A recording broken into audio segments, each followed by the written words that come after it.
I will send Congress a budget that will create new jobs in manufacturing and energy and innovation and infrastructure. Yippee! But how will he pay for it? We'll pay for every dime of it by cutting unnecessary spending. Give me a break. They never cut anything. This budget asks for billions more for things like universal preschool. It is right for America. Billions more for infrastructure. But you need to fund these projects. But we're already $17 trillion in debt. Must government spending only go up? This is federal spending per person since America began. It started low, less than 5% of the economy. Here's World War I. Here's World War II. Used to go down after wars, but now, even in peacetime, it only goes up. Pretty soon, we're up here. How are we going to pay for that? And what happened to the trillions they've already spent? Shovel ready was not as shovel ready as we expected. Hey, big spenders, there's a better way.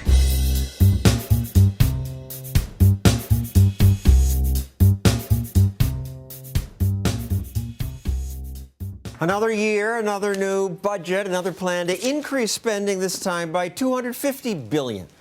Does the new budget include a plan to prevent America's bankruptcy by addressing the biggest budget buster? No, not a peep about that. This new budget's about spending more. Investment, the big spenders call it. And that's ridiculous, says Congressman Mike Pompeo. Congressman, what's ridiculous? Investment is good. It grows the economy. John, thanks for having me on the show tonight. You know, big spenders always call taking money from you and me and handing it to someone they prefer. They'll always call that investment. That's not how I learned it in my 20 years in business before I came to Congress. This president's plan is worse than more of the same. It's going to take the debt to $25 trillion over the course of the next decade. He'll have piled on more debt. The budget says that. The president acknowledges that.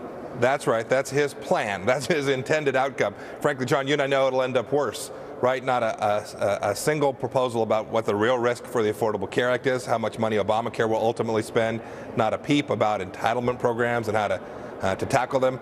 And on top of that, enormous tax increases, which will reduce growth for the American economy. Frankly, the best way to climb out of our debt is to get the economy kick-started again. Eventually, John, if you kick the can down the road too long, you end up holding the can and begging for money, and that's where America's going to find itself. It sounds appealing, though. Loan guarantees, $2 billion to promote efficiency and renewable energy. John, I've seen these renewable energy stories for my entire time in Congress. I've fought against them with incredible energy myself. You know, they tell you in one breath how great solar is and how great wind is, and then they tell you in the next breath, and I can make it even better if I can just take more taxpayer money and put it in my pocket.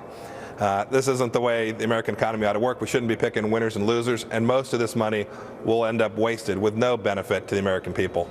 You referenced the future $25 trillion debt. Do you think Americans understand the debt? I worry that they don't, because when I ask them about it, they say things like this. Should government spend more to help people? Of course. Government should always be spending to help people. I think that the government should always be trying to help people. They just believe we can spend, and that's the way to help people. John, I will tell you, I hope those were outliers in the group you went to see. No, not everybody I asked. No, I'll tell you, when I'm back in Kansas, folks get the core principle. They get that you cannot spend more money than you take in forever. They get the idea that they're behaving responsibly in their own lives, and the government needs to do that too. But it's incumbent upon folks like me, elected leaders, to shoot straight and to tell them the truth. There's things the government's just got to do less of. We've got to make some decisions that are difficult, and when we do that, great outcomes will happen. If we take less of their money, they'll make really good decisions, we'll grow our economy, and we'll get the nation back on the right track. Spending is not the right solution. We don't have an austerity budget today. We've got a budget that's spending money like no nation has ever done in the history of mankind. Thank you, Congressman Pompeo. Thank you, John. Now we turn to two policy wonks, one from the right and one from the left. Rowena Baccia from the Heritage Foundation and Bryce Covert from Think Progress. Now, policy wonks, don't get too wonky. If you do, I'm going to blow this wonk horn.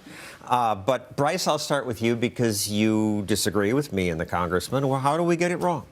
Well, I think that when you're looking at a budget document like Obama's, and, first of all, he keeps saying it's about values. We are pretty sure this isn't going to pass anytime soon, given the Congress we have. But it's about deciding where you invest and how you pay for it.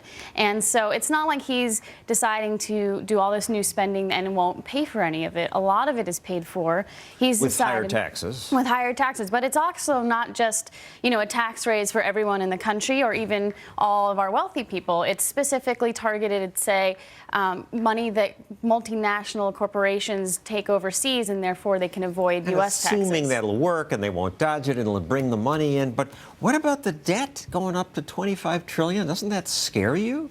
Well, the deficit, the difference between the debt we have and the money that's coming in is actually falling right now. It fell at the fastest rate last year in any year we've seen since World War II. But it's falling from the big stimulus blowout.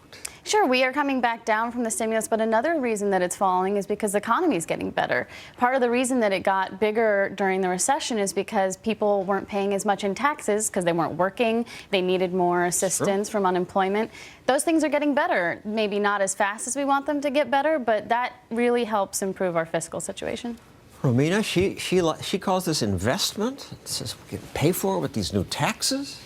Well, the deficit is really a short-term phenomenon. The fact that it's falling, it's going back up, and by the end of the decade, it'll be over $1 trillion again. And if you look at what's even scarier, briefly falling, and then my age group retires. But interest on the debt is exploding. It is going to triple before the end of the decade. By 2020, we'll spend more than $800 billion on interest on the debt alone. That's more than we will be spending on the domestic budget or on the defense budget. So if we don't get the debt under control, there won't be any money to make those investments, whether you agree that the government should make them or the private sector should.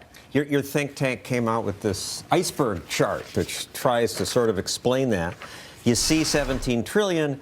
By the time my age group is all retired, 205 trillion. There's not enough money in the world. No, that's the fiscal gap. If you look at what the government has promised in benefits in Medicare and Social Security, Obamacare now, this new entitlement, and what we expect to bring in taxes over the 75-year period, that is what you're looking at. This is the debt that you're not seeing today. But even the debt you're seeing is already more than $55,000 for every American. Bryce, what about that? Doesn't that just sink us? Well, let's talk about Social Security. I think it's a good thing to talk about in these long-term entitlements.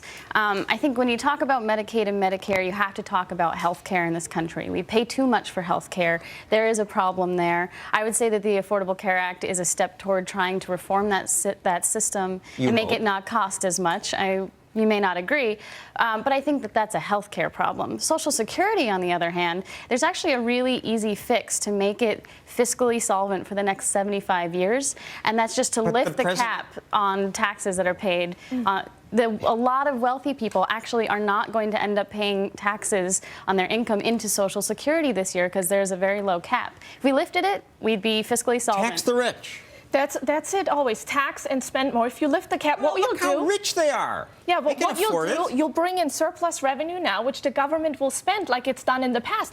If the Social Security Trust Fund actually held any real assets, we wouldn't be talking about Social Security having a deficit and causing a problem for the budget. But because we know that the government spend all the money, and that's what we do, what would happen if we lift a cap? The revenue will come in, it'll go right out the door, and what will it spend? Special interest project. It won't go towards our priorities. It won't go towards basic research, infrastructure, the things that you perhaps think are important, but special interest is driving all this spending in Washington, which is why spending caps are so important.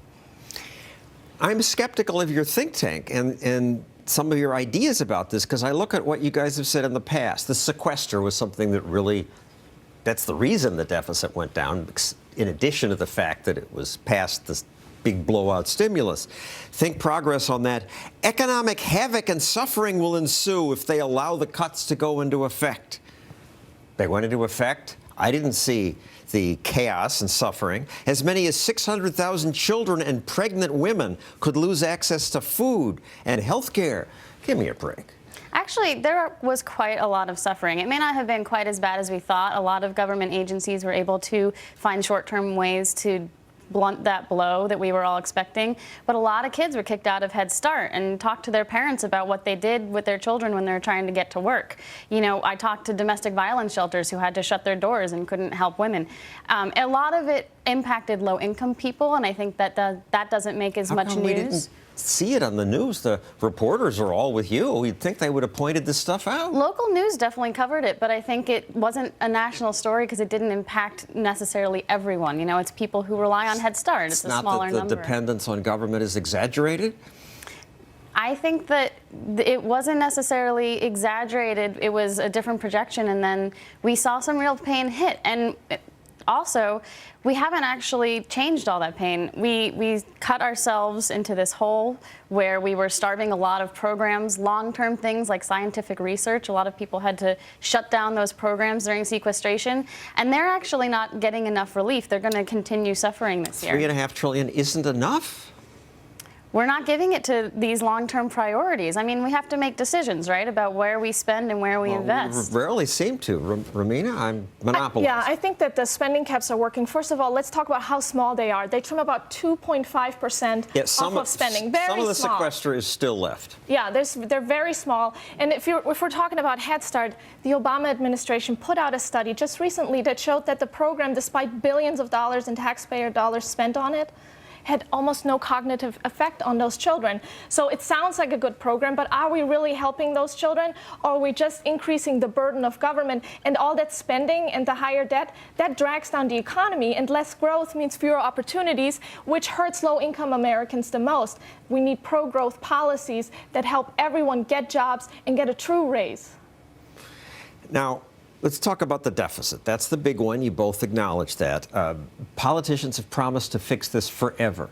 It never happens.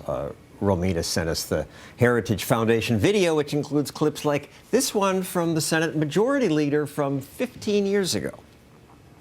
We will expect by the year 2014 to have totally eliminated the debt. Totally eliminated, and instead it's $17 trillion. Bryce? It's your guy, Tom Daschle. Long-term projections on our health are hard. I mean, right now we're seeing a much lower deficit than we thought 3-4 years ago. So the picture changes a lot. I think that we are on much better fiscal footing than we thought we were going to be. Like I said, the deficit is actually falling right now. Fiscal footing? Terrible fiscal footing? The deficit's coming down. Better than it's coming down. It's still $600 billion. That's how much more we spend than we collect.